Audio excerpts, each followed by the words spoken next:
The Clerks, a new play for radio by Rhys Adrian, with Hugh Burton as Hugh, Freddie Jones as Freddie, and Gerald Cross as Gerald. The Clerks.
In the past, one needed cause for laughter.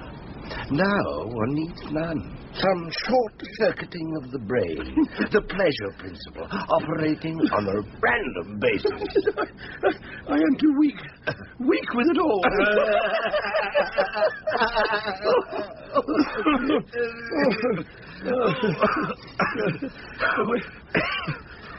Will they move us on? Eventually, if they've nothing better to do. Is it cold? It is cold now. We could light a small fire. We would be seen and would be moved on. You have what you need? A bottle and a half of wine, some cider. Then you won't need to come to me. And nor you to me. I have some cider, a little rum, some cleaning fluid. I was at the opening of the new supermarket today. I got a York ham. As luck would have it, a giant of a woman came in. She stood right by the shelf where the York hams were. I was able to get in right behind her. Up your sleeve, like lightning, as usual. I use my left sleeve now. My right arm no longer as quick as it was. I managed to get hold of a tin of red salmon. The entire place festooned with convex mirrors. After that, I rested for a while on the bench. Then a short walk up to Mirrorways. I got a bar of chocolate and 2 cream buns. Eaten by the time I'd reached the checkout point. More and more mirrors. More and more. They keep you alert, keep you on your toes, develop new skills. They've now put the miniatures behind the cashier at the liquor market. There's always the wine. Special offers, in special bins, near the door. Perhaps it would be better to go hunting in pairs. Team up, do you mean? I could shield you from the mirrors, or you could shield me. Great diversion. You could go to the liquor market, choose a rather special bottle of wine, and then challenge the cashier on its authenticity. Then, by reducing her to tears, I could be in and out and halfway up the street in no time at all.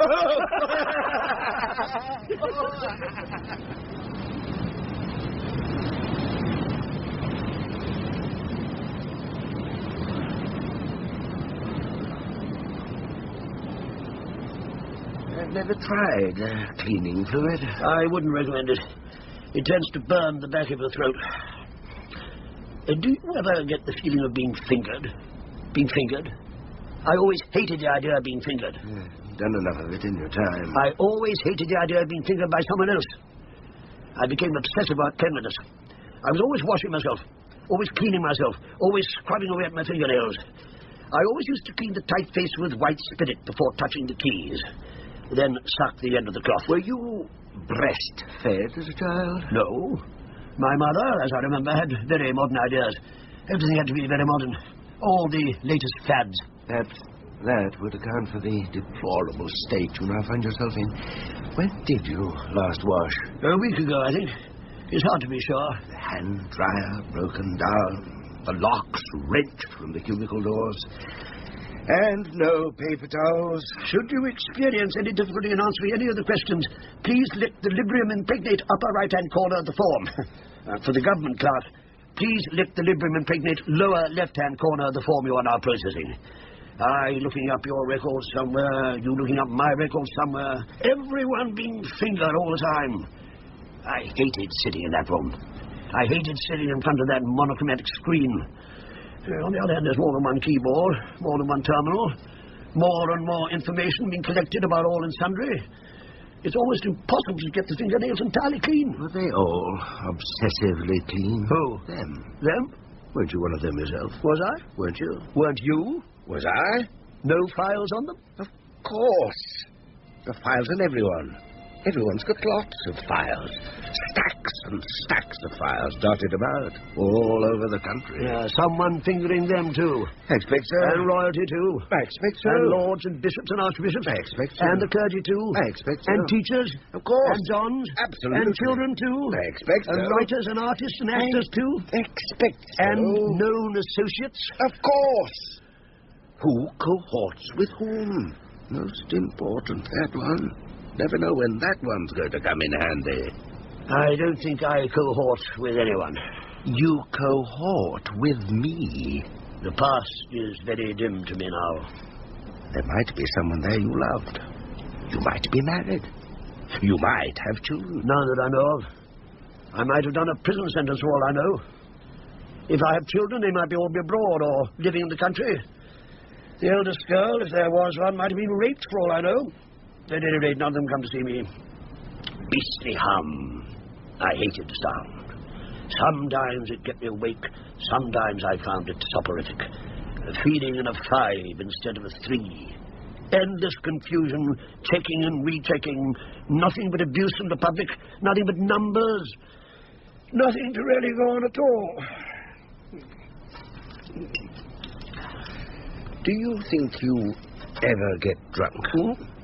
Possibly. All the time? Possibly. I don't pass out now. I'm awake most of the time. Valium? Valium. Librium? Librium. Quite by chance, I once fingered the DHSS. It was quite brief. It was a freak, they said. It should never have happened. Highly classified, top-drawer stuff. It was how I came to learn about Valium and Librium and the Swiss pharmaceutical industry. Was the doctor's file? I can't remember. Patient's file? I can't remember. The searching was continuous and never-ending. Spot checks and random checks, hunting for clues that might add up to something in the end, trying to make sense of it all. Sometimes we disguise ourselves as gas inspectors and get into people's homes that way. Sometimes a little official moonlighting in the evenings.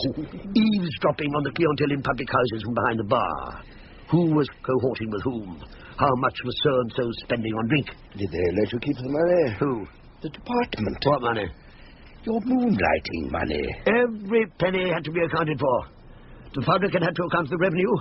I had to account to the department. The department had to account to the revenue, and the revenue had to account back to the department. It sometimes took years for a few coppers to pass back and forth. Everyone was slowly getting shabbier. Everyone becoming more and more resentful. A colleague of mine slowly going blind in front of his monitor. One losing leave of his senses completely. The consoles covered in dandruff. 50% of the dust you inhale. Dead skin. It was difficult sometimes under the circumstances not to be vindictive. When one was fingering. Each day a different directive. Each one more confusing than the last. An increasingly hostile public. Torrents of abuse in your ear. A stronger power. Less profits. A weaker power. More profits. More and more digits showing up on the monitors. The pound going up. And the dollar going down. The pound going down. And the dollar going up. More and more intervention. More and more subsidy. No one willing to cooperate. No one willing to work. Everyone wanting to moonlight. The entire nation almost at a standstill.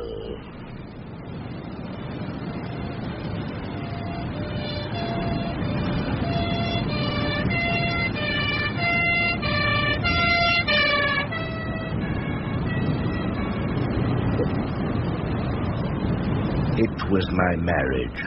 A tragedy. In the beginning, an idyll. I know. You'd rather I didn't speak about it? No, I doubt if I've heard the whole of it. Sometimes your mind slips.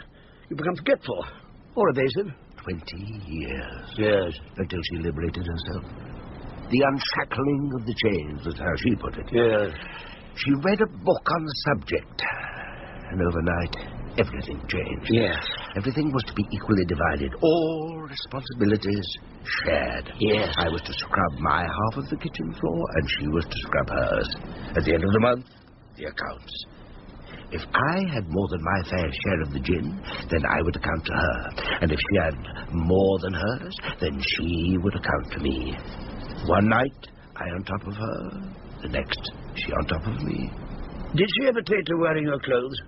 It never went quite that far. Or did you ever take to wearing hers? It never went as far as that. She did once wear my smoking jacket. She did once try one of my cigars. But she couldn't get on with it. She said she preferred her silk cut. It was always difficult when it came to doing the accounts, trying to balance the cigars against the cost of the silk cut. The gin? That must have been difficult. We had a measured optic and an exercise book. We also had a small biscuit tin. We would charge ourselves the cost of the measure. As one measure was poured, and the coins would be put into the tin. When the bottle was empty, then there would be enough in the tin to replace it. Then why did you need the exercise book? If you had an optic and a tin? It was her idea. I don't quite see the logic in it. Her eyes never seemed to stray far from me. And why was that, do you think? To see that what I spent on myself didn't exceed what she spent on herself. I a vasectomy, she on the pill. Both? I had to take my fair share of joint responsibility. She bitterly resented the pill. She argued that if she were to be on the pill, then I should also carry my fair share. You were to have the vasectomy? Yes. And she was to stay on the pill? One night, I on top of her, and the next she on top of me. But the vasectomy is irreversible. But then she would argue that the long-term effects of the pill might also be irreversible. Not only that, but that the long-term effects of the pill might not only be irreversible, but also irreparable. So she would argue. And towards the end, there always seemed to be a point of disputation. She was always putting this point to me, or that point to me. Sometimes she would wake me up in the middle of the night with some point or other that had suddenly occurred to her. She was continuously on the phone, and the telephone bills became catastrophic. She was always putting this point to them, or that point to them. In the end, even they got tired of her. They stopped putting her through. Or if she did get through, they'd put her jingle on and cut her off. But if she was to stay on the pill, why didn't you just pretend you'd had the vasectomy? It leaves a small scar. Hardly noticeable, I should have thought. Besides, she came and saw it done. Her point was that if the male had the right to attend the birth, then the female equally had the right to attend the vasectomy. Everything had to be seen to be fair. She was utterly feminine until she read that book. Can you still, I hope so. Not that I've had much opportunity lately. Well, what about the seed? The seed? Well, where does it go? What do you mean? If it doesn't come out? I've never been quite clear in my mind about that. Perhaps it finds its way down the left leg. Or the right. Resulting in cellulitis in the end. Cellulitis? A swelling of the right ankle. Or the left. Sometimes the left. Sometimes the right. That's gout. What is? A new word for it. What? Gout. What is? Cellulitis. Perhaps a combination of both. The seed and the alcohol. I often noticed you limping. Were you limping tonight? It was dark when you arrived. No. I'm quite steady this evening. Did she make you wear the tie? The tie? The vasectomy tie. There was no need. There being no equivalent for the pill. No shawl, no brooch. No symbol of infertility in a diamante setting.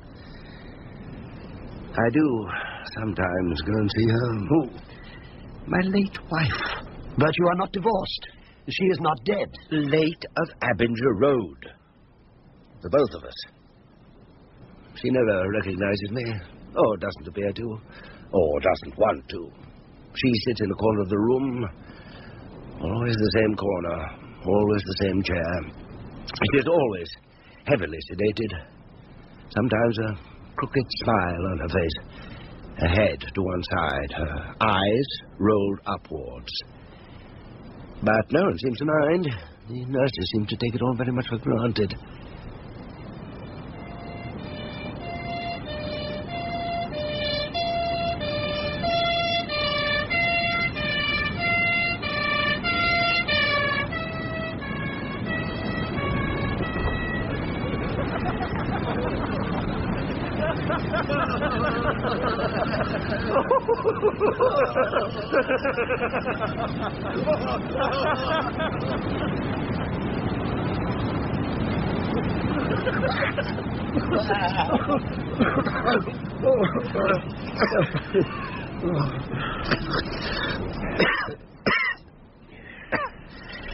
Moved on earlier than usual tonight, I thought. The residents objecting to the laughter. As usual. He seemed very young. Who was? The constable. I didn't look at his face. I did point out to him that I sometimes cleaned the chief superintendent's car for him. He said that whatever private arrangement I had with the chief superintendent was strictly between the chief superintendent and myself. It neither put me outside the law or above it. Now, shove off. I didn't hear. I try not to eavesdrop. Not now. It was the scotch and the limp. What was? And the question being raised in the House. What question? About efficiency of the department. The usual one. So, of course, the hunt for a scapegoat was on yet again. I know what it is to be a scapegoat. I think I've been made a scapegoat all my life. One way or another. Perhaps you have always wanted to be one. Perhaps you have brought it all on yourself. A martyr. A willing victim. Someone to go down in the history books. Perhaps you brought it all on yourself, too. What? The catastrophe. The catastrophe? The catastrophe that your life has turned out to be. Are you all right? A sudden shortening of the breath. A sudden tightness of the chest. Nothing unusual. Perhaps that's how you got entangled with your late wife. The pair of you.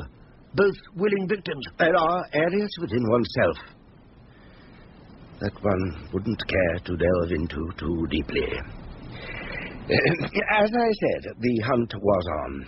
It was the limp that gave me away, and the smell on my breath. Instead of sticking to vodka, I switched to scotch. The state of my clothes. What was wrong with your clothes? It was after my wife had been taken away. I fell to pieces, bit by bit. I let everything slip, unshaven, always late, more and more disheveled. And, of course, they had access to her medical records, too, and that probably didn't go down too well. And probably access to the psychiatrist's reports as well. All the most intimate secrets of our life together. I don't suppose that went down too well, either. I don't know. You might have brightened up the day of one of the clerks. They were all on Valium in the end. Who were? The clerks. The audio typist on Librium. It was the new technology. They couldn't stand it in the end. All those machines chattering away by themselves. Couldn't sack anyone. It would have distorted the unemployment figures. To begin with, the Librium and the Valium came free. Then the department said it could no longer afford the very high cost of it all. They were made to pay for the Valium and the Librium themselves. There were dispensers in all the corridors and all the departments. I never went on to the Valium. I never went on to the Librium. It was the machines chattering away to themselves, a beastly hum everywhere. It unnerved everyone. They put me onto the phone tap once. 6 months of it I endured. You got the Librium free when you were on the phone tap. Who were you to listen to? I was never told. They gave me the headphones.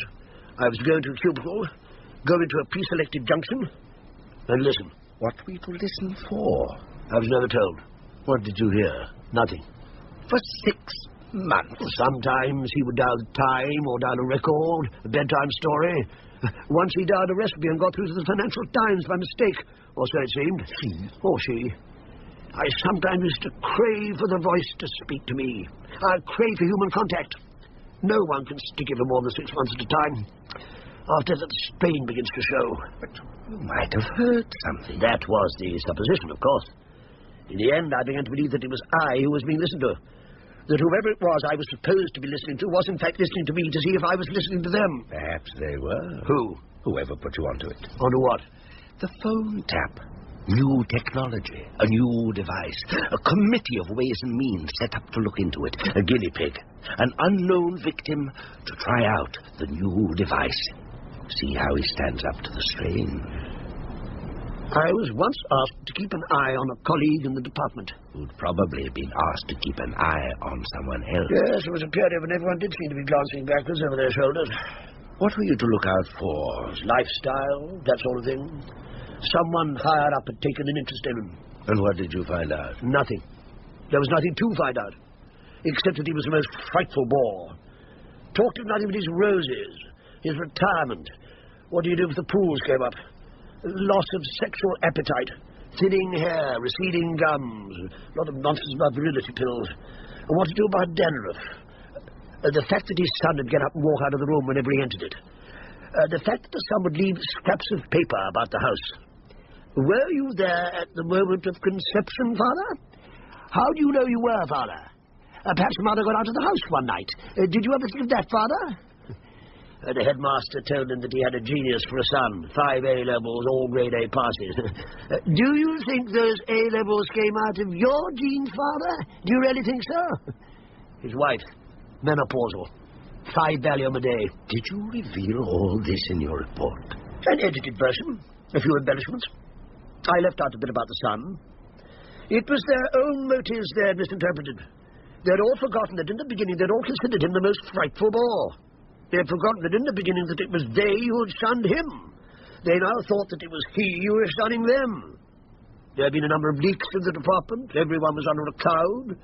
They began to think that he was being less straightforward in his approach to them than he should have been. And if he was, what was he up to? Did his work suffer? Like us all. He did what was required of him. Nothing more. A lot of the new technology was confusing. So many different systems, so many new devices, all coming out in a rush. As soon as we got used to operating one system, the next would be upon us. All the new technology and the paint peeling from the walls. More and more technology and the crime rate soaring higher and higher. So many consoles, so many viewing rooms, so many dimly lit suites. The monitor becoming God. The binary absolute. Prematurely retired. On the grounds of ill health. A disability pension. A pittance. It was the laser beam that finally unnerved me. Highly classified. Top floor stuff. But no one really knew what to do with it. What was it for? Well, you were to point it to the victim's mouth, and you'd be able to hear what he was saying. But it unnerved me. I never knew if I was doing it right. I thought perhaps if I plugged it in the wrong way, or if somehow the poles were to be reversed, I might end up blowing a hole through the side of my head. Did it work? I never knew. I could never keep my hands steady enough to aim the thing. In the end, I was on masses of Librium. I was in a shocking state by then. They put me on 3 months sick leave. But I never went back. Sometimes the phone would ring. From time to time, someone would ring on my doorbell. The one day, the phone ceased to ring. They stopped ringing at my doorbell. My monthly payments were stopped. I was dispossessed. I am here. Did they ever find a use for the laser? Or in the end, the different departments used to spy on each other. Great rivalries built up. Everyone becoming more and more secretive, a great deal of petulance everywhere. Each department crying that they were being starved of funds and that each and every other department was being treated in a way preferential to them. Life is so much simpler in the supermarket. You know where you are. Convex mirror. You can see where it's placed. And you know what it's for.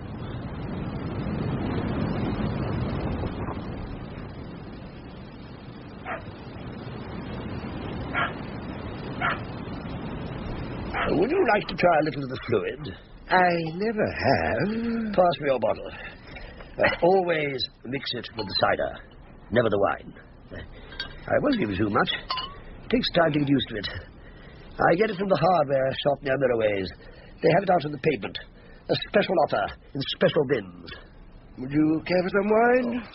It's Italian. Poor quality. Well, it's the best I could do. Oh, thank you.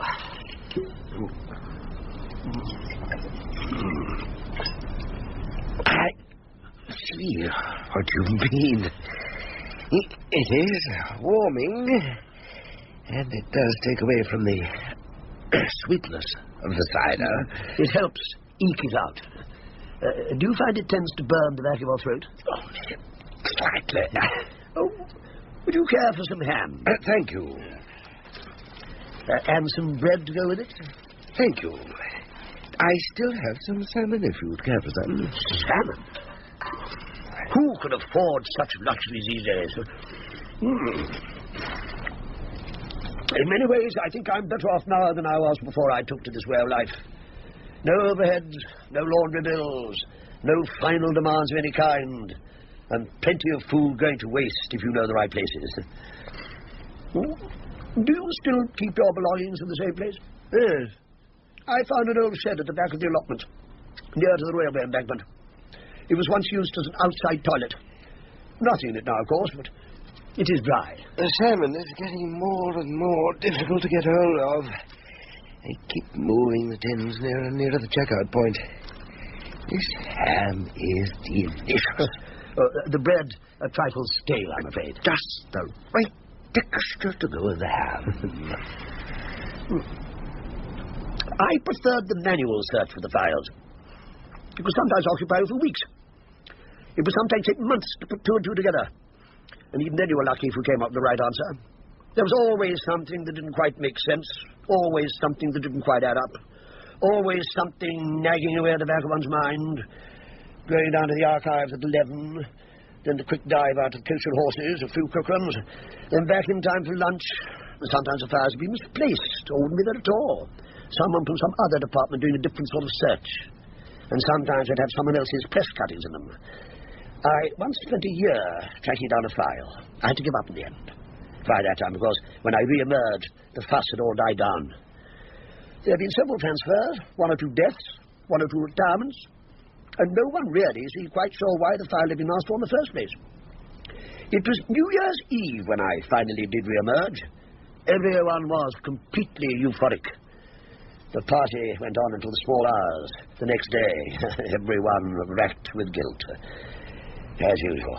Input blocks. Output blocks. Arithmetic floating points. Assumed decimal points. Data processing. Test data. Data banks. Took all the fun out of life. No slipping away for an hour or two. All the joy out of it. All access to files immediate. And still nothing made sense. Beastly hangover. Hunched in front of the monitor. Hunched over the line printer. Hammering away at you with 1,300 lines a minute. Awful chattering. Beastly hum. Trying to make sense of it all.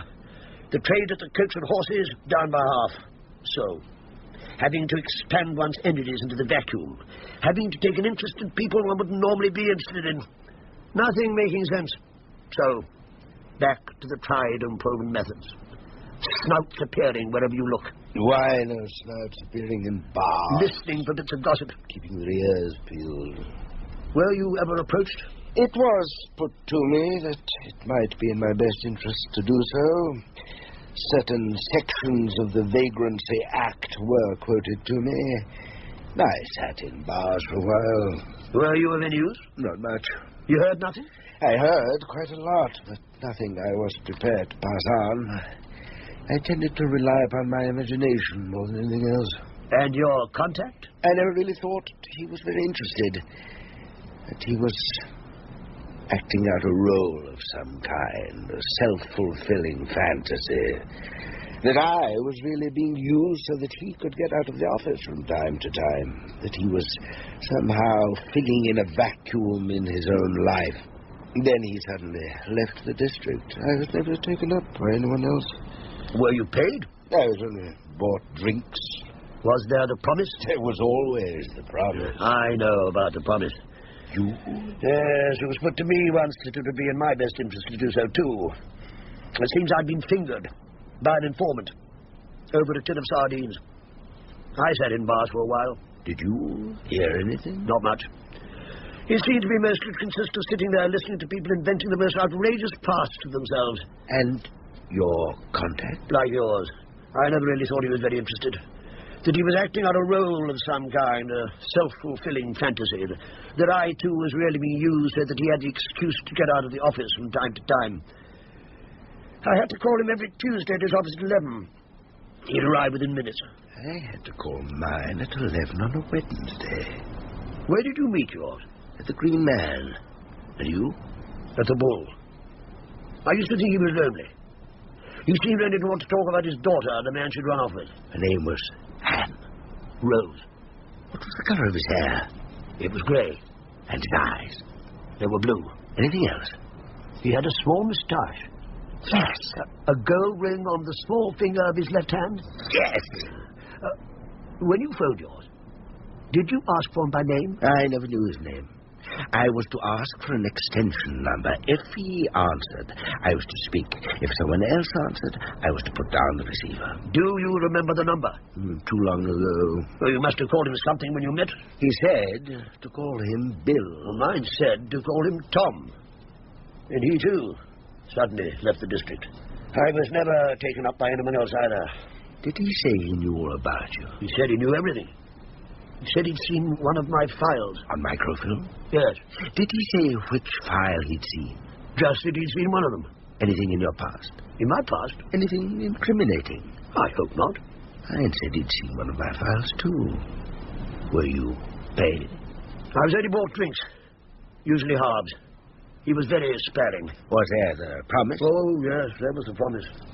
No true picture of anything emerging at all. No true picture of anything ever did emerge. You never married? No. Nothing odd about that? Odd? Nothing suspicious there. Suspicious? No conclusion to be drawn from that. Conclusion? Depending on the molderness of the mind. The mind? Whose mind? The molderness of the mind doing the fingering. Fingering? Fingering your file. File? Which file? Whichever file is being fingered. Well, it's true I didn't marry. I wasn't very good at forming relationships. I did fall in love, of course. Quite often. But always from a distance. I think it was shyness. I could really only manage a close relationship under the cover of darkness.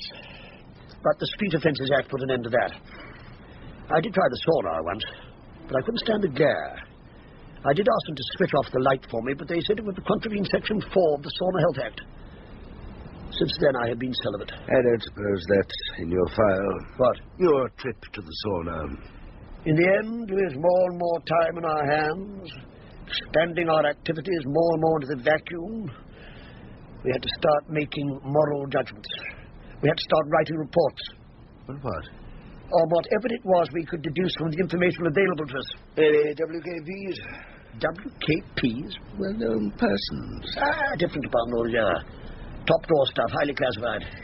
I did once come across a WKP file, quite by chance.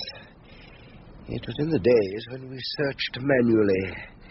It had been wrongly filed. It had found its way down from a different department.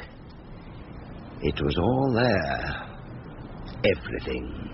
A complete biography. At the bottom. In a digital box. A question mark. A question mark hanging over us all? I expect so. Will they follow us wherever we go? Will what follow us?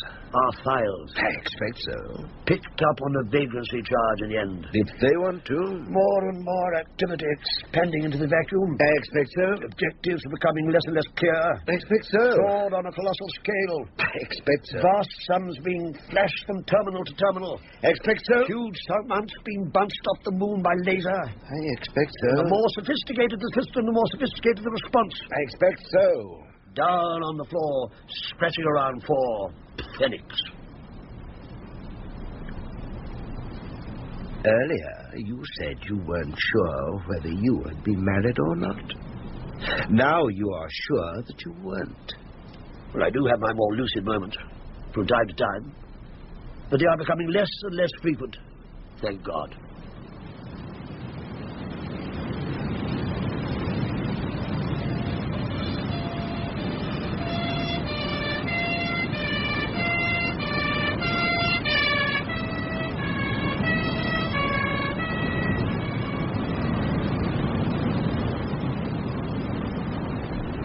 Grinding to a halt. What is? Everything. Everything? Everyone going slow. The point of disputation having resolved itself, and in the meantime everyone having got used to a more leisurely way of life, continuing to go slow, even beyond the moment of conciliation. No one very inclined to do anything very much at all. I never knew whether the squat was official or not. The squat? I never knew if it had been arranged. Arranged? They weren't run-of-the-mill squatters. They had the look of people from the department about them. I had arrived back at the house at noon. All the locks had been changed. There was a party going on in the house. Someone came to the window. He was wearing my smoking jacket. He was smoking one of my cigars. He was drinking my whiskey. He stuck 2 fingers up in the air at me and walked back into the room. My final humiliation, my final degradation. In a way, though, a relief. The pension. Barely enough to pay for my needs. Barely enough to pay for my whiskey and my cigars. The gas cut off. The electricity about to be cut off. Final demands appearing from everywhere. A court appearance due the following Monday morning for non-payment of the rates. Something had to give. Time to dive for cover. The man in the smoking jacket came back to the window and tore up my pension book in front of me. Had you ever heard of a departmental squat before? Never. Then how do you know it was one? How do I know it wasn't? You should have taken in lodgers. I should have done a number of things. I was in a state of complete paralysis by the end. Then you've ceased to exist. By that, do you mean that I am not here? I mean as a statistic. You won't appear as unemployed? No. As disabled? No. Having been disgraced, having been hounded out of the department, you'd never get a reference? No. No fixed abode? No. No social security payments? No. No old age pension? No. But your files exist. You still exist in your files. I expect so. They won't destroy those. Much too valuable. Do they know where I am at this very minute? Possibly. Do they know that I am with you? Possibly. How? I don't know. I haven't kept up with the new technology. There were a lot of new things in the pipeline by the time I left the department. Cameras that film in the dark, long-range listening devices, the robot mechanical self-selecting random tap, holography, that was coming along, one's inquisition taking place in one's living room by laser, a portable X-ray device for seeing through the walls of public urinals. If they've taken away my identity, then why do they need my file? Well, they'll never know when they might need it. If it was a departmental squat, they might one day decide to give you back your identity, to give you back your home, to give you back your pension. Unless, of course, a mistake was made. If it was a departmental dispossession order, it may have been someone else they meant to dispossess. A lack of attention to detail. Your name, but a different initial. An error on the part of the clerk. But if a mistake was made, your chances of having it rectified? Nil. There was always a great reluctance in the department to admit to errors. Internal inquiries were never very popular. Backtracking through the entire system. The hunt for the scapegoat will be on.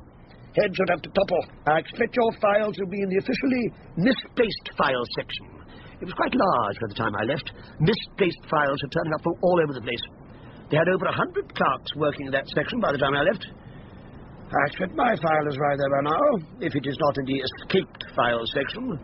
Those that drop from sight, assume a new identity, or simply dive for cover. There had over 50 clerks there by the time I left, continually searching, continuously sifting, always on the lookout, always on the watch. For what? They were never told. Then how did they know what to look for? They didn't. Then what were they to look for? Anything unusual? Anything odd?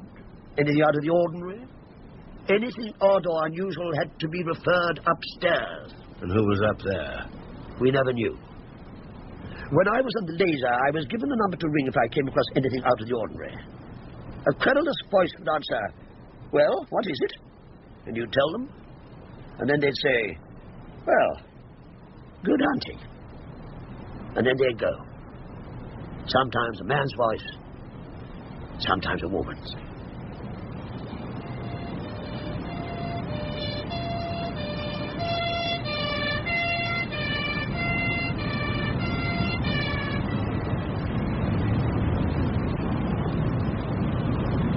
Rumors flying everywhere. A field day for gossip. Fierce whispering campaigns. The most vile smears. What was that? What? I thought I heard something. What? I thought I heard someone laugh. There's only the two of us here. Someone. Where? Over there. Listening. Who's that?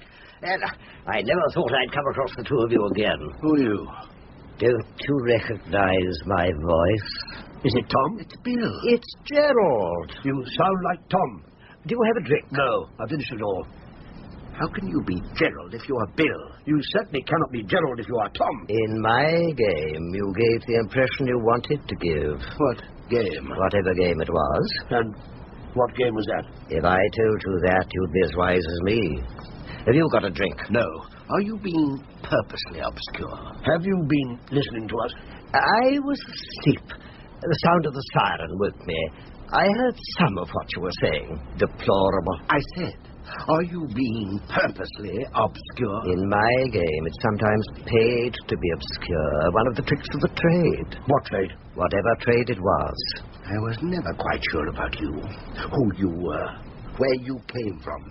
What you represented. I knew the rules very well. I was very good at rules. But the end result, never quite clear about that. Not that we were meant to be. There was more than one of you? How long have you been there? It's my patch. You haven't been here before. We were moved on from where we were. I said there was more than one of you. So it transpired. In that bar? So it transpired. In both bars? So it transpired. The machine had become insatiable. It cracked, and we all cracked with it. The machine? It cracked, and we all cracked with it. But whether we cracked because of it, or it cracked because of us... What machine? The machine. There was tremendous pressure everywhere at the time. Everyone searching for their own version of the truth. Searching for facts to fit in with one's own preconception. One's own version of the truth. You gave me nothing but invention. You wanted gossip. You wanted innuendo. But not invention. What is gossip? What is innuendo? You gave me nothing but invention. Never the promise. No, never the promise. Just halves. You wanted lies. Dressed up well, a good lie can be made to seem truthful enough. It went on their files? Whose files? The others. What others? You said there were others. Your mind going too? My mind has nothing to do with it. In that bar, the others. What others? What has my mind got to do with it? You said you'd cracked. When? Just now. I said the machine cracked. And that you'd cracked with it. It was the machine that cracked. There was a close watch on everyone at the time. The file on you? Being watched yourself. The watcher being watched? The fingerer being fingered himself. A pack of lies. What? That monitor. What monitor? The monitor. What are you talking about? Your mind has gone. Lies. Where? On the monitor. About you? The machine cracked. About you? About all of us. But about you in particular? On that particular day. You'd fingered yourself. There were 6 of us. Where? In the room where the monitors were. Things appearing that shouldn't have been known. Where? On the monitors. About what? About all of us. The 6 of you? You thought that they weren't keeping an eye on you, too? They? Whoever they were. I thought I was... What? I was one of them. One of the 6? It was a big building. We worked in small teams. What did you do? When? When the gossip started to appear on the screens. The innuendo. What gossip? What innuendo? About yourselves. We broke the room up. Then you did crack. Who fed it in? What? The lies. What did they do to you? When? After you broke up the room? They put us away. 6 of you? They said we'd imagined it all, that the machine could not possibly function in that way. They said that we'd been under too much of a strain. They put us in a sanatorium. They said they were doing it for our own good, that we needed the rest. Anyway, a few of us. We got back out over the wall. Time to dive for cover. No gyros for you. Can't return to your home. How's your daughter? No fixed abode. No gyro. No social security for you. No old age pension either. You'll have no pension book. No gyro, no pension book. What's the joke? No gyro. A gyro. A gyro. A gyro. What are you laughing at? No gyro. Insane. The two of you? That is the joke. There is nothing to laugh at. No gyro.